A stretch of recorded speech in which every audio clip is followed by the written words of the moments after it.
Assalamualaikum warahmatullahi wabarakatuh. Perkenalkan, nama saya Suraya Anissa dengan NIM 21042092. Pada kesempatan kali ini saya akan menjelaskan materi dari mata kuliah Keuangan Negara, yaitu pada pertemuan 11 dan 12 mengenai tentang siklus anggaran publik APBN dan APBD dan penyusunan RAPBN dan RAPBD. Nah, materi yang pertama yaitu mengenai siklus anggaran publik APBN.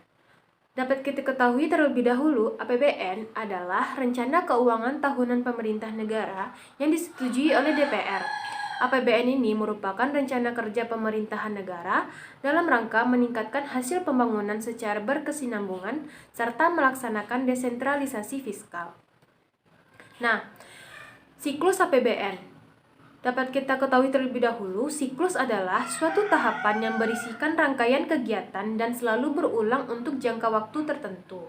Jadi, siklus APBN adalah rangkaian kegiatan dalam proses APBN yang dimulai pada saat APBN mulai disusun sampai dengan APBN disahkan dengan undang-undang. Terdapat 5 pokok dalam siklus APBN di Indonesia, yaitu yang pertama, penetapan dan penganggaran APBN, yang kedua, penetapan atau persetujuan APBN, yang ketiga, pelaksanaan APBN, yang keempat, pelaporan dan pencatatan APBN, yang kelima, pemeriksaan dan pertanggungjawaban APBN. Nah, yang pertama yaitu perencanaan dan penganggaran APBN. Tahapan ini dilakukan pada tahun sebelum anggaran tersebut dilakukan. Misalnya, untuk APBN pada tahun 2022 dilakukan pada tahun 2021 yang meliputi 2 kegiatan, yaitu perencanaan dan penganggaran. Kegiatan perencanaan kegiatan dan anggaran dilakukan oleh Kementerian Negara atau lembaga yang menghasilkan rencana kerja pemerintah atau RKP dan rencana kerja dan anggaran pemerintah atau lembaga atau RKAKL. Penyusunan rencana kerja mengacu kepada Peraturan Pemerintah Nomor 20 Tahun 2004 tentang Rencana Kerja Pemerintah dan Peraturan Pemerintah Nomor 21 Tahun 2004 tentang RKAKL. Yaitu tahap yang kedua, penetapan atau persetujuan APBN. Kegiatan penetapan atau persetujuan ini dilakukan pada APBN T-1 sekitar bulan Oktober sampai November. Kegiatan dalam tahap ini berupa pembahasan rancangan APBN dan rancangan undang-undang APBN serta penetapannya oleh DPR. Selanjutnya, berdasarkan persetujuan DPR, maka rancangan undang-undang APBN ditetapkan menjadi undang-undang APBN. Selanjutnya yaitu tahap yang ketiga, yaitu pelaksanaan APBN. Kegiatan pelaksanaan APBN dilaksanakan mulai 1 Januari sampai 31 Desember pada tahun berjalan atau APBNT. KL menyusulkan konsep daftar isian pelaksanaan anggaran atau DIPA berdasarkan Kepres mengenai rincian APBN dan menyampaikannya ke Kementerian Keuangan untuk disahkan. DIPA adalah alat untuk melaksanakan APBN. Berdasarkan DIPA, inilah para pengelola anggaran, kementerian atau lembaga melaksanakan berbagai macam kegiatan sesuai tugas dan fungsi instansinya. Selanjutnya yaitu tahap yang keempat, pelaporan dan pencatatan APBN.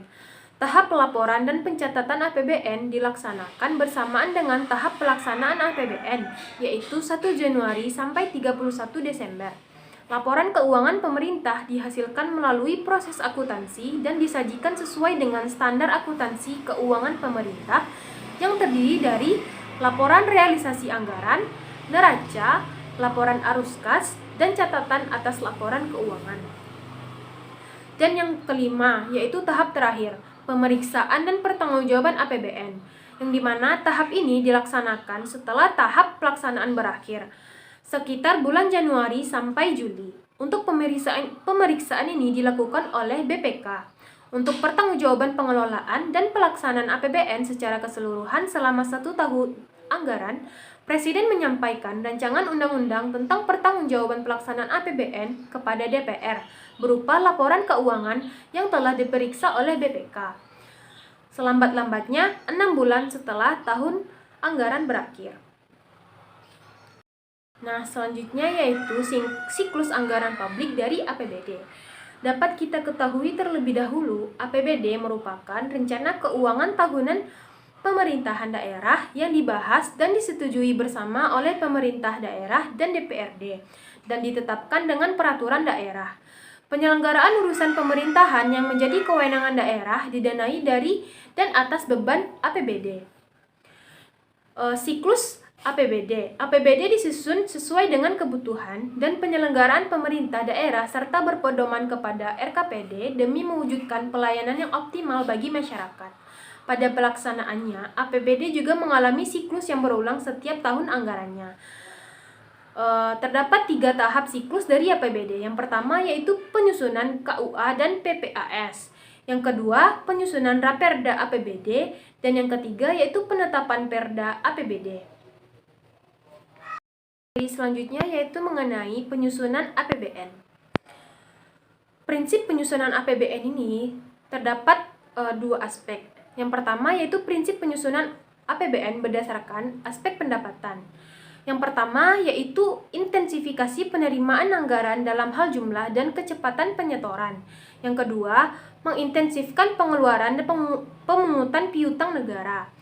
Dan yang ketiga, penuntutan ganti rugi atas kerugian yang diderita oleh negara dari denda yang telah dijanjikan.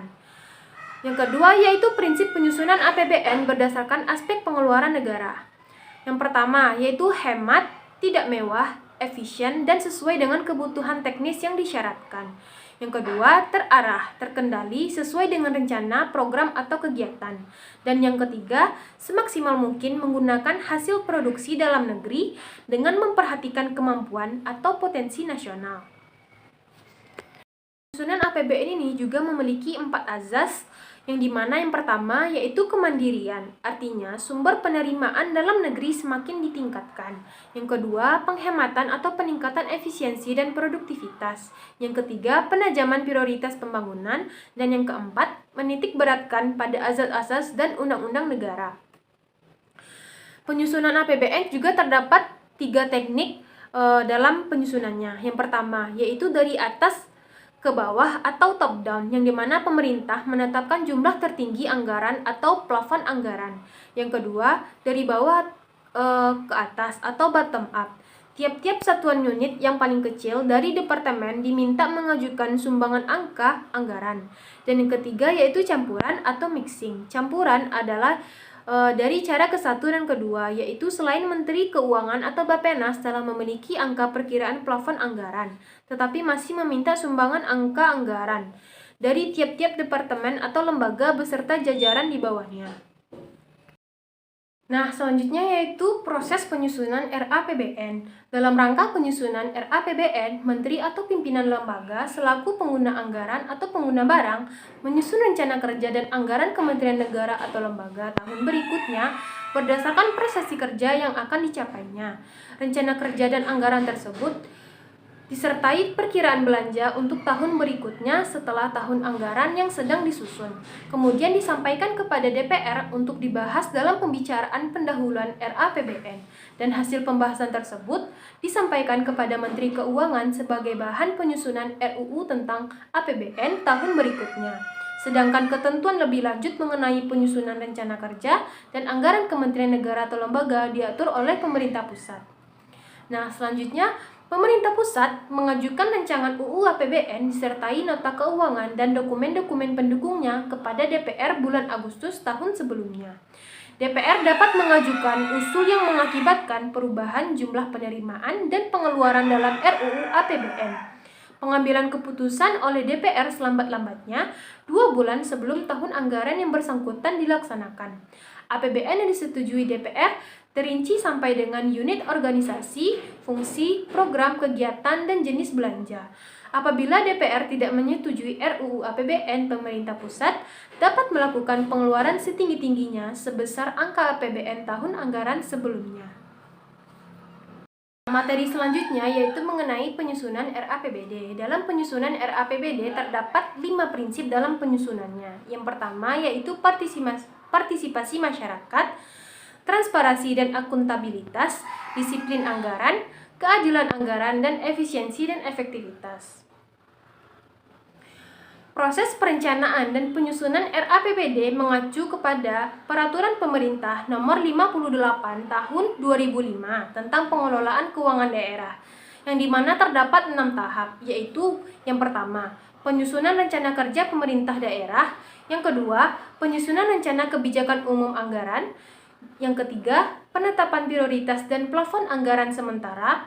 Dan yang keempat, penyusunan rencana kerja dan anggaran SKPD. Yang kelima, penyusunan rancangan Perda APBD. Dan yang keenam yaitu penetapan APBD. Nah, pada tahap pertama yaitu rencana kerja pemerintah dan daerah. Penyusunan RAPBD didasarkan pada perencanaan yang sudah ditetapkan terlebih dahulu mengenai program dan kegiatan yang akan dilaksanakan. Bila dilihat dari perspektif waktunya, perencanaan di tingkat pemerintah daerah dibagi menjadi 3 kategori. Yang pertama, rencana jangka panjang daerah atau RPJPD. Yang kedua, rencana jangka menengah daerah atau RPJMD. Dan yang ketiga, rencana kerja pemerintah daerah atau RKPD. Yang kedua yaitu kebijakan umum APBD serta prioritas dan plafon anggaran sementara atau PPAS.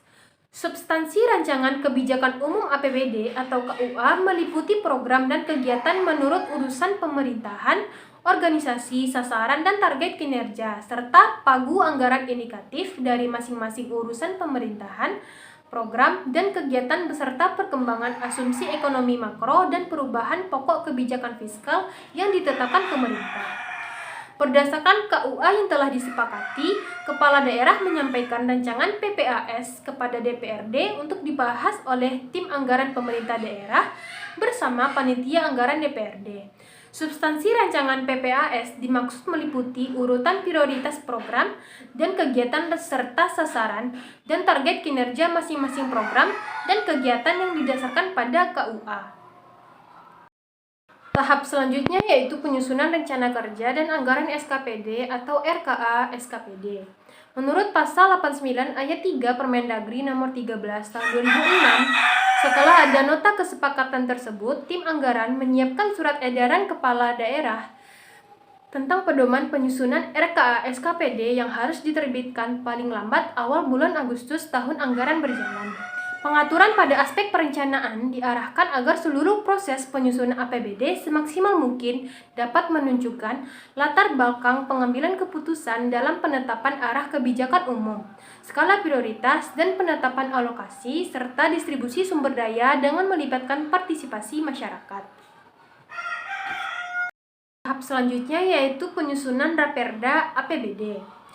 RKA SKPD yang telah disusun, dibahas, dan disepakati bersama antara Kepala SKPD dan tim anggaran pemerintah daerah digunakan sebagai dasar untuk penyiapan Raperda APBD.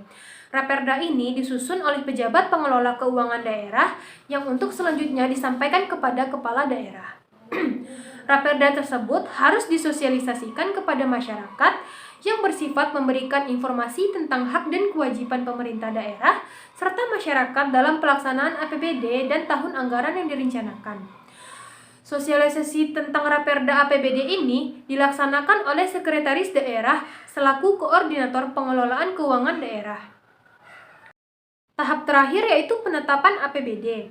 Proses penetapan APBD melalui 3 tahapan, yang dimana yang pertama yaitu penyampaian dan pembahasan Raperda tentang APBD. Menurut ketentuan Pasal 104 Permendagri nomor 13 tahun 2006, Raperda beserta lampiran yang telah disusun dan disosialisasikan kepada masyarakat untuk selanjutnya disampaikan oleh Kepala Daerah kepada DPRD paling lambat pada minggu pertama bulan Oktober tahun anggaran sebelumnya dari tahun anggaran yang direncanakan untuk mendapatkan persetujuan bersama. Yang kedua, yaitu evaluasi Raperda tentang APBD dan rancangan peraturan kepala daerah tentang penjabaran APBD. Artinya, Raperda APBD pemerintahan kabupaten atau kota yang telah disetujui dan rancangan peraturan kepala daerah tentang penjabaran APBD sebelum ditetapkan oleh bupati atau wali kota harus disampaikan kepada gubernur untuk dievaluasi dalam waktu paling lama 3 hari kerja. Dan yang ketiga yaitu penetapan Perda tentang APBD dan peraturan kepala daerah tentang penjabaran APBD. Artinya, tahapan terakhir ini menetapkan Raperda APBD dan rancangan peraturan kepala daerah tentang penjabaran APBD yang telah dievaluasi tersebut menjadi peraturan daerah tentang APBD dan peraturan kepala daerah tentang penjabaran APBD paling lambat tanggal 31 Desember tahun anggaran sebelumnya. Oke, baiklah, sekian penjelasan saya mengenai materi pada pertemuan 11 dan 12, yaitu mengenai siklus anggaran publik, APBN dan APBD, serta penyusunan RAPBN dan RAPBD. Jika ada kata-kata saya yang salah, saya mohon maaf. Saya akhiri dengan wabillahi taufiq wal hidayah. Assalamualaikum warahmatullahi wabarakatuh. Terima kasih.